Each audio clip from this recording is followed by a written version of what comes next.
الحمد لله الذي هدانا لهذا وما كنا لنهتدي لولا أن هدانا الله والصلاة والسلام على من أرسله الله لتبليغ دينه للأنام وعلى آله وصحبه الكرام وجميع أمته العظام أما بعد. قال الله تعالى: فأعوذ بالله من الشيطان الرجيم. بسم الله الرحمن الرحيم. قل يا أهل الكتاب هل تنقمون منا إلا أن آمنا. صدق الله العظيم. وقال رسول الله صلى الله عليه وسلم: إنما الأعمال بالنيات وإنما لكل امرئ ما نوى. صدق رسول الله صلى الله عليه وسلم. اللهم رب اشرح لي صدري ويسر لي أمري واحلل عقدة من لساني يفقهوا قولي. நம்மை படைத்தவனும் நாம் அடிபணிந்திட முற்றிலும் தகுந்தவனுமாகிய அல்லாஹ் ஒருவனுக்கே எல்லா புகழும். அவனுடைய அன்பும் அருளும் இவ்வுலகிற்கு நேர்வழிகாட்ட இறைவனால் அனுப்ப பெற்ற எல்லா இறைத்துதர்கள் மீதும், குறிப்பாக நம்முடைய வழிகாட்டியும் இறுதி இறைத்துதருமாகிய முஹம்மது ரசூலுல்லாஹ் ஸல்லல்லாஹு அலைஹி வஸல்லம் அவர்கள் மீதும், அவர்களை பின்பற்றி வாழ்ந்த சஹாபாக்கள், சஹாபியாக்கள், தாபியீன்கள், தபஅ தாபியீன்கள், ஷுஹதாக்கள், சாலிஹீன்கள் மற்றும் இந்த புனிதமிகு ஜும்ஆ மஜ்லிஸிலே அமர்ந்திருக்கின்ற ஆண்கள், பெண்கள் நம் அனைவர் மீதும் உண்டாவதாக. கண்ணியத்திற்கும் பெரும் மரியாதைக்கும் உரிய எல்லாம் அல்ல அல்லாஹ்வின் நல்லடியார்களே, தாய்மார்களே, சகோதரிகளே, வகுப்புவாதிகள் விரும்பும் முஸ்லிம்கள் என்ற தலைப்பில் சில கருத்துக்களை கூறும் பொருட்டு எனது வார்த்தைகளை ஆரம்பம் செய்கின்றேன். அன்பு சகோதரர்களே, சகோதரிகளே, கடந்த வாரங்களில் நாம் வக்ஃபு சட்டங்களை பாதுகாப்போம், வக்ஃபு சொத்துக்களை பாதுகாப்போம் போன்ற பல்வேறு தலைப்புகளிலே ஏராளமான கருத்துக்களை நாம் பார்த்தோம். இது போன்ற சட்டங்கள் மூலமாக, வேறு பல்வேறு வகைகள் மூலமாக இந்த வகுப்புவாதிகள் பல்வேறு சிரமங்களை, பல்வேறு இடைஞ்சல்களை முஸ்லிம்களுக்கு தருகின்றார்கள். இப்படி பல்வேறு சிரமங்கள் வாயிலாக அவங்களுடைய நோக்கம் என்ன என்பதை நாம் புரிந்து கொள்ள வேண்டும். நாம் ஏன் வஞ்சிக்கப்படுகின்றோம், நாம் ஏன் சிரமத்திற்கு உள்ளாக்கப்படுகின்றோம், இவ்வளவு பிரச்சனை எதனால வருது, இதை நாம் தெரியாமல் ஒருபோதும் இருக்கக்கூடாது. அதற்கான அடிப்படை காரணம் என்ன என்பதை நாம் புரிந்து கொள்ள வேண்டும். நிறைய அழுத்தம் கொடுக்கப்படுது. அரசு தரப்பிலிருந்து அழுத்தம், தனிநபர்கள் மூலமாக அழுத்தம், இயக்கங்கள் மூலமாக அழுத்தம், இப்படி பல அழுத்தங்கள் முஸ்லிம்களுக்கு தரப்படுகிறது. இதனுடைய நோக்கம் என்ன, ஏன் தரப்படுகிறது என்றால், உண்மையில் வகுப்புவாதிகள் முஸ்லிம்களை வெறுக்கின்றார்கள், ஆகவே இந்த அழுத்தத்தை தருகிறார்களா என்றால் இல்லை. முஸ்லிம்களை அவர்கள் வெறுக்கவில்லை. முஸ்லிம்களுக்கு உள்ளே இருக்கக்கூடிய, ஒரு முஸ்லிமுக்கு உள்ளாக, அவனுடைய சிந்தனைக்கு உள்ளாக இருக்கின்ற இஸ்லாத்தை அவர்கள் வெறுக்கின்றார்கள். முஸ்லிம்களை அவர்கள் வெறுக்கவில்லை, இஸ்லாத்தை வெறுக்கின்றார்கள். இஸ்லாத்தை நேசிக்கின்ற, இஸ்லாத்தை பின்பற்றுகின்ற ஒவ்வொரு முஸ்லிமையும் அவர்கள் வெறுக்கின்றார்கள். இது இன்று நேற்று தொடங்கியது அல்ல. பெருமானார் ஸல்லல்லாஹு அலைஹி வஸல்லம் உடைய காலகட்டத்தில் இருந்தே இந்த நடைமுறை இருக்கின்றது. எல்லாம் அல்லாஹ் மிக தெளிவாக தனது சிறந்த வார்த்தைகளால் சொல்லுகிறான்: வமா நகமு மின்ஹும் இல்லா அய்யுமினு பில்லாஹில் அஸீஸில் ஹமீத். இந்த இணையப்பாளர்கள் ஏன் உங்களை வெறுக்கிறார்கள் என்றால், நீங்கள் அல்லாஹ்வை நம்பிக்கை கொண்டீர்கள் என்பதை தவிர வேறு எந்த காரணமும் இல்லை என்று அல்லாஹ் சொல்லுகிறான். வேதம் வழங்கப்பட்ட மக்களை பார்த்து நபியை நீங்கள் சொல்லுங்கள் என்று அல்லாஹ் சொல்லுகிறான். குல் யா அஹ்லல் கிதாப். வேதம் வழங்கப்பட்டவங்களும் முஸ்லிம்களை வெறுக்கிறாங்க, முஸ்லிம்களுக்கு சிரமத்தை தருகிறார்கள். இந்த வேதம் வழங்கப்பட்டவங்களை பார்த்து அல்லாஹ் சொல்லுமாறு சொல்லுகிறான்: ஹல் தன்கிமுன மின்னா இல்லான் ஆமன்னா பில்லாஹ் வமா உன்சில இலைனா வமா உன்சில மின் கபுல். நாங்கள் அல்லாஹ்வை நம்புகின்றோம், இறை வேதங்களை நம்புகின்றோம், இதற்கு முன்பு வழங்கப்பட்ட வேதங்களை நம்புகின்றோம் என்ற காரணத்தை தவிர நீங்கள் எங்களை நிந்திப்பதற்கு எந்த காரணம் இல்லை என்று சொல்லிவிடுமாறு அல்லாஹ் தெளிவாக குறிப்பிடுகின்றார். இணைப்பாளர்களாக இருந்தாலும் சரி, வேதம் வழங்கப்பட்டவர்களாக இருந்தாலும் சரி, முஸ்லிம்களை சிரமப்படுத்துகின்றார்கள், முஸ்லிம்களுக்கு தொல்லை தருகின்றார்கள், முஸ்லிம்களை வஞ்சிக்கின்றார்கள் என்றால் அதற்கு அடிப்படை காரணம் முஸ்லிம்கள் அல்ல, முஸ்லிம்கள் நேசிக்கும் இஸ்லாம். முஸ்லிம்கள் அல்ல, முஸ்லிம்கள் பின்பற்றும் இஸ்லாம். முஸ்லிம்கள் அல்ல, முஸ்லிம்கள் எந்த இஸ்லாத்தை வெளிப்படுத்துகின்றார்களோ அந்த இஸ்லாத்தை அவர்கள் வெறுக்கின்றார்கள். ஆகவே முஸ்லிம்களை அவர்கள் நிந்திக்கின்றார்கள்.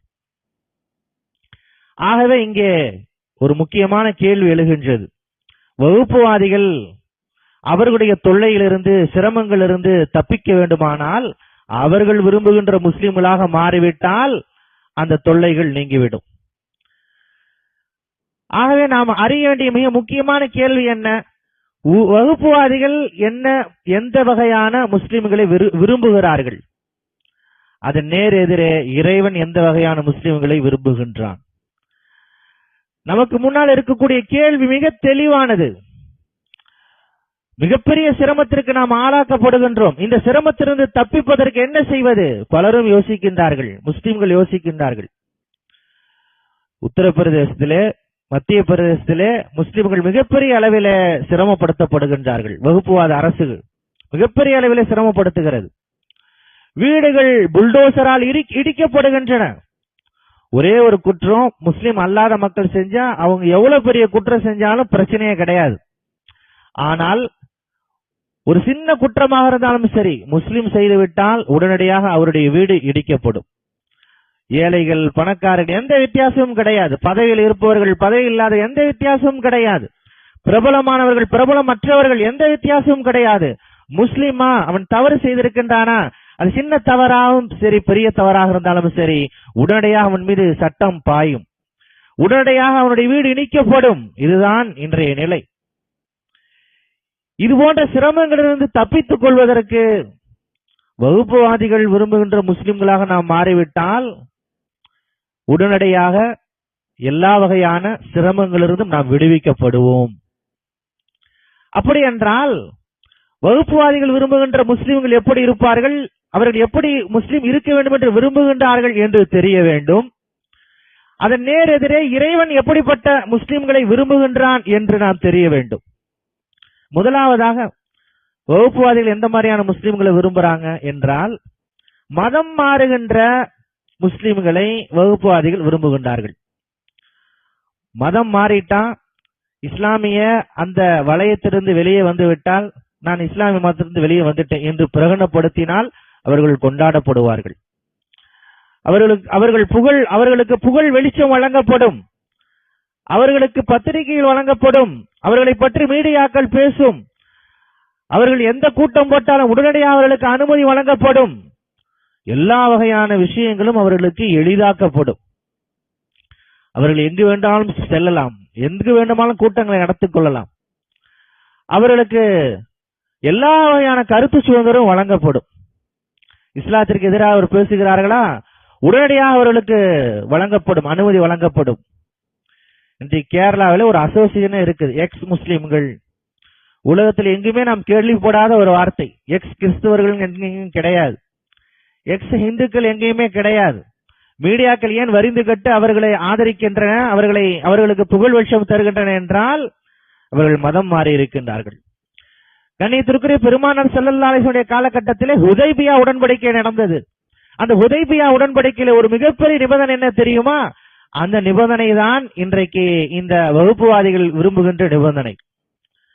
மக்காவிலிருந்து யாராவது இஸ்லாத்தை தழுவி அவர்கள் மதீனாவிற்கு வந்துவிட்டால் அவர்களை திருப்பி அனுப்பிவிட வேண்டும்.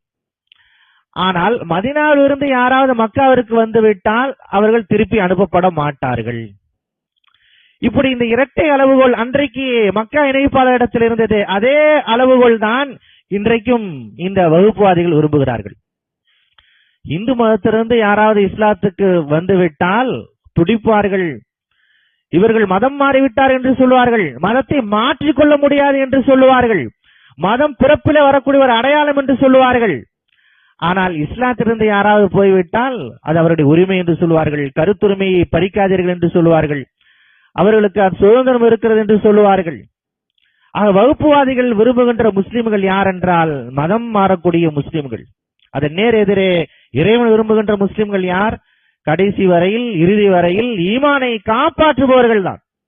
எவ்வளவு சிரமங்கள் வந்தாலும், எவ்வளவு பிரச்சனைகள் வந்தாலும், அது பொருளாதார பிரச்சனைகள் வந்தாலும் சரி, உடலுக்கு ஆபத்து வந்தாலும் சரி, உயிருக்கு ஆபத்து வந்தாலும் சரி, எவ்வளவு பிரச்சனைகள் வந்தாலும் இது இந்த உலக முடிவு நாள் வரை இந்த சிரமங்கள் தொடராது. நாம் இருக்கின்ற வரைதான் இந்த சிரமம் தொடரப் போகின்றது. ஆகவே ஒரு மூமின், இறைவன் விரும்புகின்ற ஒரு மூமின் எப்படி யோசிப்பார்? என்னுடைய உயிர் இருக்கின்ற வரையில் இந்த ஈமானை நான் காப்பாற்றிக் கொள்ள வேண்டும். அதன் நேரெதிரே வகுப்புவாதிகள் விரும்புகின்ற முஸ்லிம்கள் மதம் மாறுவார்கள். இரண்டாவது, வகுப்புவாதிகள் விரும்புகின்ற முஸ்லிம்கள் யார்? இஸ்லாத்தை கிண்டல் செய்பவர்கள், இஸ்லாத்தை கேலி பேசுபவர்கள், இஸ்லாத்தை விமர்சிப்பவர்கள். முஸ்லிம் பெயர் வைத்துக் கொண்டு இஸ்லாத்தை விமர்சிப்பதற்கு முஸ்லிம்களுக்கு உரிமை கிடையாது, அந்த அதிகாரம் இல்லை.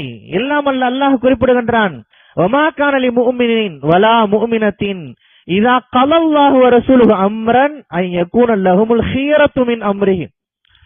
ஒரு மனிதன் இஸ்லாத்தை ஏற்றுக்கொண்டான் என்றால், ஒரு பெண் இஸ்லாத்தை ஏற்றுக்கொண்டால் இறைவனுக்கு எதிராக, இறை தூதருக்கு எதிராக எந்த ஒரு கருத்தையும் வைப்பதற்கு உரிமை கிடையாது என்று அல்லாஹ் சொல்லுகிறான். இறைவனும் இறை தூதர் ஒன்றை முடிவு செய்து விட்டால் அதில் மறுபரிசீலனை செய்வதற்கே உரிமை இல்லை என்று அல்லாஹ் திட்டவட்டமாக சொல்லுகின்றான். நான் இஸ்லாத்திலிருந்து வெளியே போயிட்டேன் என்று பிரகடனப்படுத்தி கொண்டு இஸ்லாத்தை விமர்சிக்கலாம், இஸ்லாத்தை கிண்டல் செய்யலாம், அவர் முஸ்லீமாக இல்லை. ஆனால் நான் முஸ்லீம் என்று சொல்லிக் கொண்டு விமர்சிப்பதற்கு மார்க்கத்திலே இடம் கிடையாது. ஆனால் இந்த வகுப்புவாதிகள் என்ன செய்வாங்க அப்படின்னா, முஸ்லிம் பெயர் தாங்கிகள் யாராவது இஸ்லாத்தை விமர்சனம் செய்தால், கிண்டல் செய்தால் உடனடியாக அவர்களை விரும்புவார்கள், தூக்கி வைத்து கொண்டாடுவார்கள். அவர்களுக்கு தேவையான எல்லா சலுகையும் அவங்க கொடுப்பாங்க. நிறைய உதாரணங்களை நாம் சொல்ல முடியும். தஸ்லிமா நஸ்ரீன் போன்ற பல்வேறு பெரிய எழுத்தாளர்கள், இது போன்ற நிறைய உதாரணங்கள்.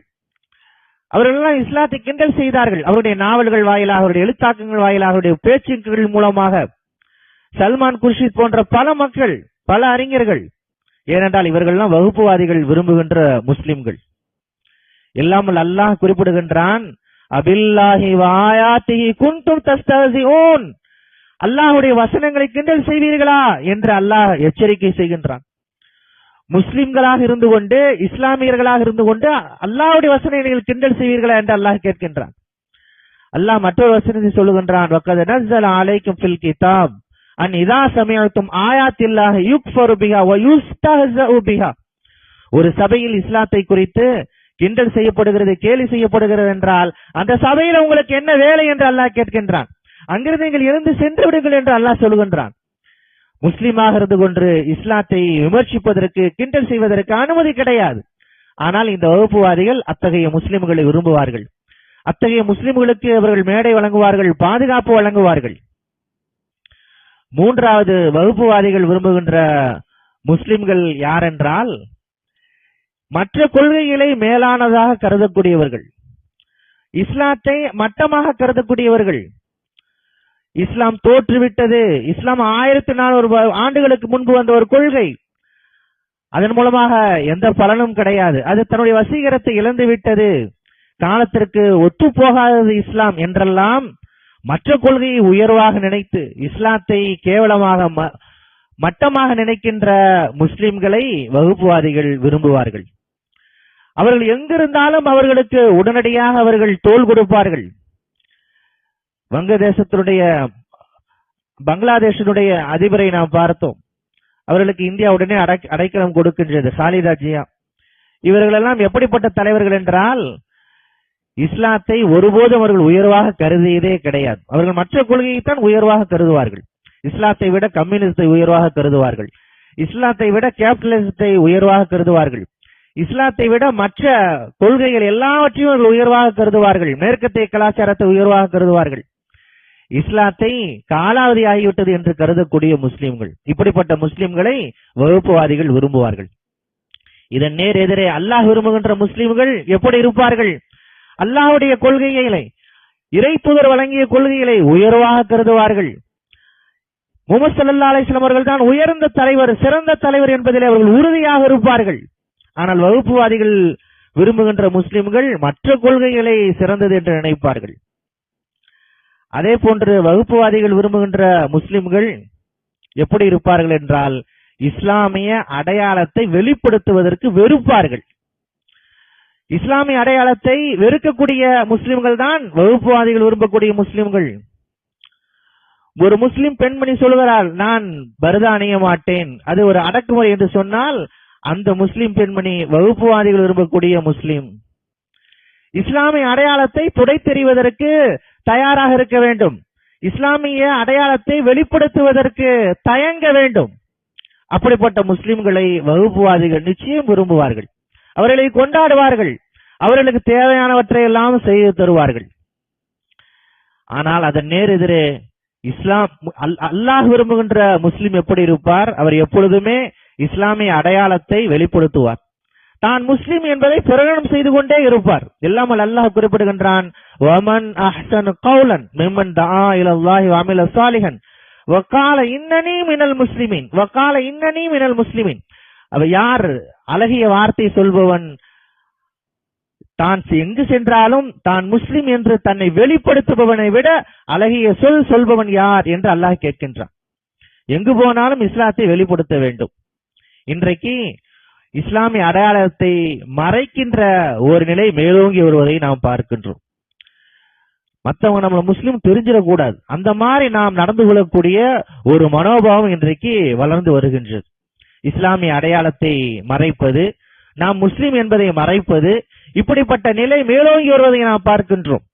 ஆனால் இப்படிப்பட்ட முஸ்லிம்கள் தான் வகுப்புவாதிகளுடைய பார்வையிலே மேலானவர்கள். அப்படிப்பட்ட மக்களைத்தான் வகுப்புவாதிகள் விரும்புவார்கள். இஸ்லாமிய அடையாளத்தை அவர்கள் வெறுக்க வேண்டும், வெளிப்படுத்த தயங்க வேண்டும்.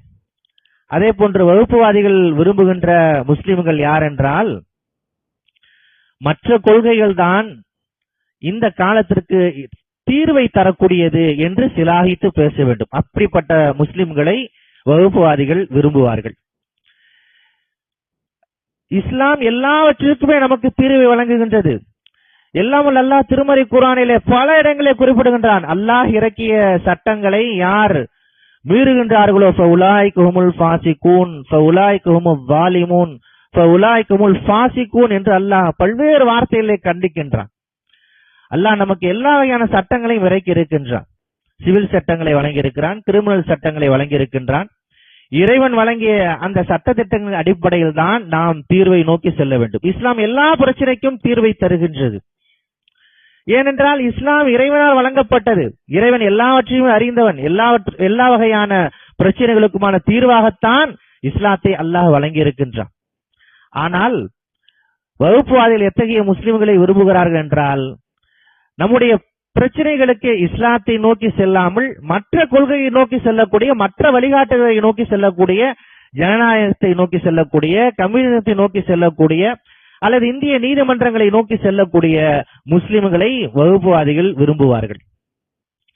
இன்றைக்கு இந்திய திருநாட்டிலே நமக்கு எல்லா வகையான சட்டங்களும் ஷரியத் சட்டத்தின் அடிப்படையில் நமக்கு உரிமை வழங்கப்படவில்லை.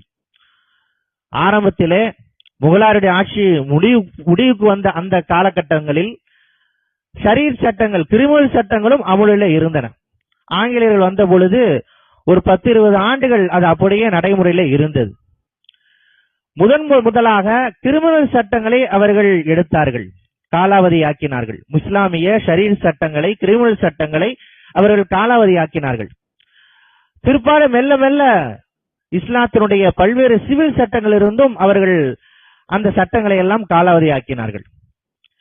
பிற்பாடு இந்திய சுதந்திரத்திற்கு பிறகு ஒரு சில சட்டங்கள் மட்டும்தான் நமக்கு வழங்கப்பட்டிருக்கின்றன. திருமணம், விவாகரத்து, வக்ஃபு சட்டங்கள், அதே போல சொத்துக்களை பிரிப்பது. இப்படி வழங்கப்பட்ட இந்த 3 சொற்பமான சட்டங்களில் கூட இன்றைக்கு முஸ்லிம்கள் பெருவாரியாக ஷரியத் சட்டங்களை நாடுவதில்லை. விவாகரத்து வழக்குகள் இன்றைக்கு இந்திய நீதிமன்றங்களிலே லட்சக்கணக்கில் முஸ்லிமுடைய வழக்குகள் தேங்கி நிற்கின்றன. ஷரியத் கோர்ட்டுக்கு போனா ஒரு 2 நாள் 3 நாள் ஒரு வாரத்திற்குள் அந்த பிரச்சனை தீர்க்கப்பட்டு விடும். மிக எளிமையாக மார்க்க நமக்கு நிறைய சலுகைகளை வழங்குகிறது, சட்டங்களை வழங்குகிறது. ஆனால் இறை சட்டங்களை எல்லாம் புறக்கணித்து விட்டு வேறு பல்வேறு சட்டங்களை நாம் நாடி செல்கின்ற ஒரு நிலை இன்றைக்கு மிகப்பெரிய அதிகரித்து வருகிறது. ஆனால் உண்மையில் வகுப்புவாதிகள் இதைத்தான் விரும்புகின்றார்கள். இஸ்லாமிய சட்டங்களை புறக்கணித்து விட்டு இஸ்லாம் அல்லாத சட்டங்களை நோக்கி முஸ்லிம்கள் வர வேண்டும். இப்படிப்பட்ட முஸ்லிம்களைத்தான் வகுப்புவாதிகள் விரும்புகிறார்கள். ஆனால் இறைவன் யாரை விரும்புகின்றான்? இறை சட்டங்களை மதிப்பவர்கள், இறை சட்டத்தை பின்பற்றுபவர்கள். பெருமானார் ஸல்லல்லாஹு அலைஹி வஸல்லம் காலகட்டத்திலே முனாஃபிக்குகள் இருந்தார்கள். அவர்கள் உண்மையில் வேதம் வழங்கப்பட்ட யூதர்களும் கிறிஸ்தவர்களும் இஸ்லாத்தை வந்தவர்கள், பொய்யாக அவர்கள் வந்திருக்கின்றார்கள். அதனுடைய ஒரு அடையாளமாக திருமறை குர்ஆனில் அல்லாஹ் குறிப்பிடுகின்றான், அலம் தர இலல்லதீன யஸூமூன அன்னஹும் ஆமனு பிமா உன்ஸில இலைக் வமா உன்ஸில மின் கப்லிக் யுரீதுன அன் யதஹாக்கமு இல தாகுத். இந்த போலி முஸ்லிம்கள் யார் என்றால், ஏதாவது பிரச்சனை என்றால் இறை சட்டங்களுக்கு பதிலாக அவர்கள் வேறு மக்களை நோக்கி அவர்கள் தருகின்ற தீர்வை நோக்கி செல்கிறார்கள் என்று அவர்களை பார்த்து அல்லாஹ் குறிப்பிடுகின்றான். ஒரு முஸ்லிம்கள் தான், ஆனால் தீர்வு என்று வருகிற பொழுது, சட்ட பிரச்சனை என்று வருகிற பொழுது இறை தூதரிடத்திலே வராமல், அல் குர்ஆனை நோக்கி வராமல் வேறு சட்டங்களை நோக்கி செல்கிறார்களே என்று அல்லாஹ் அவர்களை கடிந்து கொள்கின்றான். பெருமானார் ஸல்லல்லாஹு அலைஹி வஸல்லம் அவருடைய காலகட்டத்தில் இதுதான் ஒரு சிறந்த அளவுகோலாக இருந்தது. ஒருத்தர் நல்ல முஸ்லிமா இல்லையா அப்படிங்கிறதுக்கான அளவுகோல் என்ன? ஏதாவது பிரச்சனைனா நபிகளார்ட்ட போனா அவர் நல்ல முஸ்லிம், வேறு நபரிடத்தில் சென்றால் அவர் முனாஃபிக் என்கிற அளவுகோல் நபித்தோழரிடத்தில் இருந்தது. வகுப்புவாதிகள் இஸ்லாத்தை நோக்கி செல்லாமல் மற்ற சட்டங்களை நோக்கி முஸ்லிம்கள் வர வேண்டும் என்பதை விரும்புகிறார்கள். அத்தகைய முஸ்லிம்கள் அவர்களுக்கு ஓப்பானவர்கள், பிடித்தமானவர்கள். அதே போன்று மிக முக்கியமான வகுப்புவாதிகள் விரும்பக்கூடிய முஸ்லிம்கள் யார் என்றால், இஸ்லாத்தை தெரிந்து கொள்ளாமல், இஸ்லாத்தை தெரிந்து கொள்வதற்கான வாய்ப்பையே வழங்கிக் கொள்ளாமல், அப்படியே காலம் முழுவதும் இஸ்லாத்தை அறிந்து கொள்ளாமல் இருக்கின்ற முஸ்லிம்களை வகுப்புவாதிகள் விரும்புகின்றார்கள். எல்லாம் அல்லாஹ் குறிப்பிடுகின்றான், வமன் அபுலமு மிம்மன் ஸுக்கிர பிஆயாத்தி ரப்பிஹி ஸும்ம அறவ அன்ஹா இன்னா மினல் முஜ்ரிமீன முன்தகிமூன். அல்லாஹ்வுடைய வசனங்கள் நினைவூட்டப்பட்டு, அல்லாஹ்வுடைய சட்டங்கள் நினைவூட்டப்பட்டு அதை கேட்காமல் அதை புறக்கணிப்பவனை விட மிகப்பெரிய அநியாயக்காரன் யார் என்று அல்லாஹ் கண்டிக்கின்றான். வகுப்புவாதிகள் எத்தகைய முஸ்லிம்களை விரும்புகிறார்கள் என்றால், அவர்கள் இஸ்லாத்தை தெரிந்து கொள்ளவே கூடாது. இன்றைக்கு மிகப்பெரிய அளவிலே முஸ்லிம்கள் வகுப்புவாதிகள் விரும்புகின்ற முஸ்லிம்களாக இந்த அடிப்படையிலே நிறைய முஸ்லிம்கள் இருப்பதை நாம் பார்க்கின்றோம். வாழ்நாள் முழுவதும் இஸ்லாத்தை அறிந்து கொள்ளாமலே இருப்பது, இஸ்லாத்தை பின்பற்றுங்கிறது இரண்டாவது. பலவீனத்தினாலோ வேறு ஒரு காரணத்தினாலோ தொழாம இருக்கிறாங்க, பின்பற்றாம இருக்கிறாங்க என்றால் அது தனிப்பட்ட விஷயம். அதே சமயத்தில் மார்க்கத்தை அறியாமலே இருப்பது, இஸ்லாம்னா என்ன, இஸ்லாமுடைய கொள்கைகள் என்ன, இஸ்லாம் சொல்லக்கூடிய பெரும்பாவங்கள் என்ன, இஸ்லாம் சொல்லக்கூடிய கடமைகள் என்ன, இஸ்லாத்துடைய மறுமை சிந்தனை என்ன, இஸ்லாம் மற்ற கொள்கைகளை பற்றிலாம் என்ன சொல்லுது, இதை பற்றியெல்லாம் வாழ்நாள் முழுவதும் தெரிந்து கொள்ளாமல் இருப்பது, அப்படி தெரிந்து கொள்வதற்கு எந்த முயற்சியுமே செய்யாமல் இருப்பது, இது மிகப்பெரிய ஒரு அபாயம். ஆனால் வகுப்புவாதிகள் இத்தகைய முஸ்லிம்களை விரும்புகின்றார்கள். இன்றைக்கு நாம் கண்மூடி யோசித்து பார்க்கின்றோம்.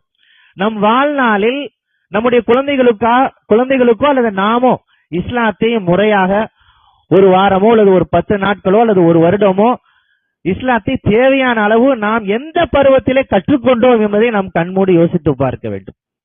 கண்மூடி யோசித்து பார்த்தால் அப்படி எந்த ஒரு பருவத்தையும் நாம் கடக்கவில்லை. கிறிஸ்தவர்கள் கிறிஸ்துவத்தை ஒவ்வொரு கிறிஸ்துவனும் அறிந்து கொள்ள வேண்டும் என்று ஒரு குறிப்பிட்ட வயதை வைத்திருக்கின்றார்கள். 14 வயதை நிறைவு செய்கிற பொழுது ஒரு 3 மாதங்கள் கட்டாயம் அவர்கள் குறிப்பிட்ட கலாசாலைகளுக்கு சென்று கிறிஸ்தவத்தை முறையாக அவர்கள் கற்றுக்கொள்ள வேண்டும்.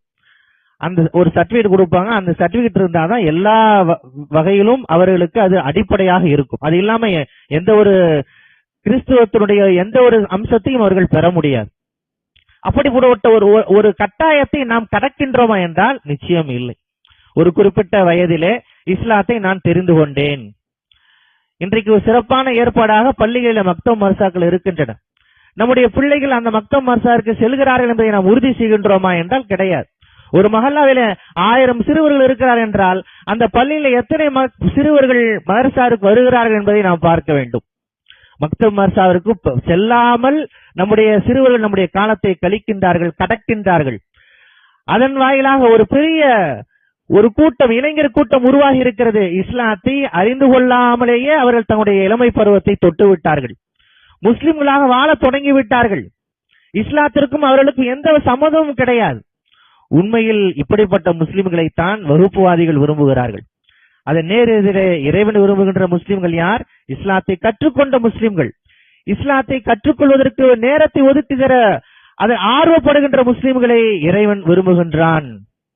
அதே போன்ற வகுப்புவாதிகள் விரும்பக்கூடிய முஸ்லிம்கள் யார் என்றால், முஸ்லிம் அல்லாதவர்களை, குறிப்பாக வகுப்புவாதிகளை உற்ற தோழர்களாக ஆக்கிக் கொள்ளக்கூடியவர்கள். இஸ்லாம் எல்லார்ட்டையும் பழக சொல்லுது, எல்லார்ட்டையும் நண்பர்களாக இருக்கலாம், மார்க்கம் அதற்கு தடை போடல. ஆனால் உற்ற நண்பர்களாக தேர்ந்தெடுத்துக் கொள்வது, நம்முடைய ரகசியங்களை தெரிந்து கொள்வது, நம்முடைய எல்லா வகையான விஷயங்களையும் தெரிந்து கொள்ளக்கூடிய, நம்மோடு 24 மணி நேரம் பழகக்கூடிய அந்த உற்ற தோழமை யாரிடத்தில் இருக்க வேண்டுமானால் ஒரு முஸ்லிமுக்கு உற்ற தோழனாக இன்னொரு முஸ்லிம் தான் இருக்க முடியும். ஆனால் வகுப்புவாதிகள் யாரை விரும்புகிறார்கள் என்றால், முஸ்லிம் அல்லாதவர்களை உற்ற தோழர்களாக, நெருங்கிய நண்பர்களை ஆக்கிக் கொள்ளக்கூடியவர்களை முஸ்லிம் வகுப்புவாதிகள் விரும்புகின்றார்கள். அப்படிப்பட்ட அந்த நண்பர்கள் இருந்தால் அவர்கள் மிகப்பெரிய அளவிலே சிலாரிக்கப்படுவார்கள். அவர்களுக்கு பதவிகள் வழங்கப்படும், எல்லாமே அவர்களுக்கு வழங்கப்படும். உற்ற தோழர்களாக மற்றவர்களை ஆக்கிக் கொள்கிற பொழுது அதனால் ஏற்படுகின்ற அபாயங்கள் என்ன, அதைத்தான் நாம் இன்றைக்கு நிறைய பார்த்து கொண்டிருக்கின்றோம். ஒரு வகுப்புவாதியோ அல்லது முஸ்லிம் அல்லாதவர்கள் உற்ற தோழர்களாக இருந்தால் அவர்களுடைய கொள்கை இவர்களுக்கு வந்துவிடும். அவர்கள் வகுப்புவாதிகளாக இருந்தால் இவர்களும் வகுப்புவாதிகளாக மாறிவிடுவார்கள். அந்த அடிப்படையில் தான் இன்றைக்கு நிறைய வகுப்புவாதிகளுடைய கட்சிகளிலே முஸ்லிம்கள் இடம்பெறுவதை நாம் பார்க்கின்றோம். அவங்க எப்படி அந்த வகுப்புவாத கட்சிக்கு போனாங்க என்றால், அவருடைய நண்பர்கள் எல்லாம் யாரு? முஸ்லிம் அல்லாதவர்கள். அப்படி முழுமையாக உற்ற நண்பர்களாக முஸ்லிம் அல்லாதவர்கள் இருக்கின்ற பொழுது, வகுப்புவாதிகள் இருக்கின்ற பொழுது, அவர்கள் வகுப்புவாதிகளுடைய அணிக்கு செல்வதிலே எந்த சந்தேகமும் இருக்க முடியாது.